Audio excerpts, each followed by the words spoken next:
വിവാഹ തടസ്സങ്ങൾ മാറ്റാനൊക്കെ നമ്മൾ ദുർഗയ്ക്കാണ് വഴിപാട് കഴിക്കാറ്. പട്ട് ചാർത്തുക, താലി ചാർത്തുകയൊക്കെ ചെയ്യും. അപ്പം നമ്മളിന്ന് ദുർഗയുടെ മൂലമന്ത്രമാണ് ജപിക്കാൻ പോകുന്നത്. നിങ്ങളുടെ പ്രണയത്തിലെ പ്രശ്നങ്ങളാണ് പ്രധാനം അല്ലേ?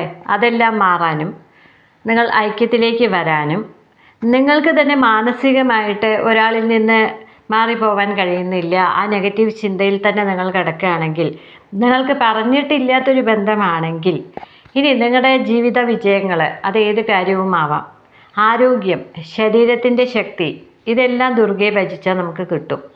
മാനസിക പിരിമുറുക്കങ്ങൾ മാറാനും പ്രണയത്തിലെ സാഫല്യത്തിനും ദമ്പതികൾ ഐക്യത്തിലേക്ക് വരാനും കുടുംബ കലഹങ്ങൾ മാറാനും ജീവിതത്തിലെ എല്ലാ മേഖലയിലെയും വിജയത്തിന് വേണ്ടിയാണ് നമ്മൾ ഈ ശക്തിയുള്ള മന്ത്രം ജപിക്കുന്നത്.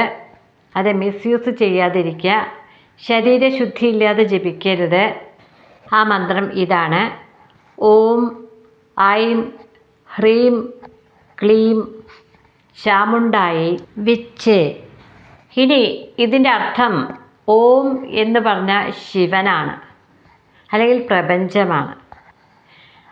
ഐം എന്ന് പറഞ്ഞാൽ വിദ്യയുടെ ദേവതയായ സരസ്വതിയാണ്. ഹ്രീം എന്ന് പറഞ്ഞാൽ ലക്ഷ്മിയാണ്. ക്ലീം എന്ന് പറഞ്ഞാൽ കാളിയാണ്. ചാമുണ്ടായി എന്ന് പറഞ്ഞാൽ ദുർഗയുടെ 8 കൈകളോട് കൂടിയ ആ രൂപത്തിനെയാണ് ഇവിടെ നമ്മൾ സ്മരിക്കുന്നത്.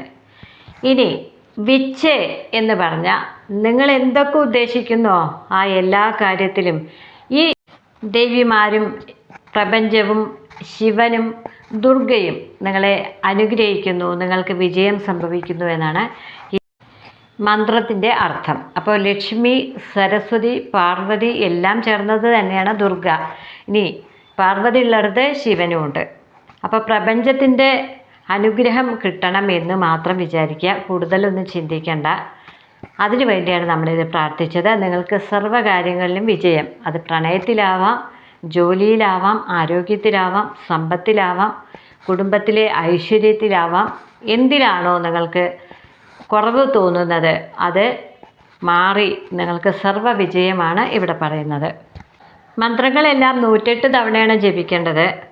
അപ്പോൾ ഇത് ആവർത്തിച്ച് കേട്ടാൽ മതി. നിങ്ങൾക്ക് ജപിക്കണമെന്നുണ്ടെങ്കിൽ ശരീരശുദ്ധി ഉള്ളപ്പോൾ മാത്രം ജപിക്കുക. ഇനി പറയാനുള്ളത്, ഇവിടെ ഈ പോസിറ്റീവ് എനർജി കിട്ടാൻ നിങ്ങളുടെ നക്ഷത്രമോ അല്ലെങ്കിൽ പേരോ ഡേറ്റ് ഓഫ് ബർത്തോ, പങ്കാളിയുടെ പേരോ നക്ഷത്രമോ ഡേറ്റ് ഓഫ് ബർത്ത് എന്തെങ്കിലും ഒന്ന് കമൻ്റ് ഇടുക.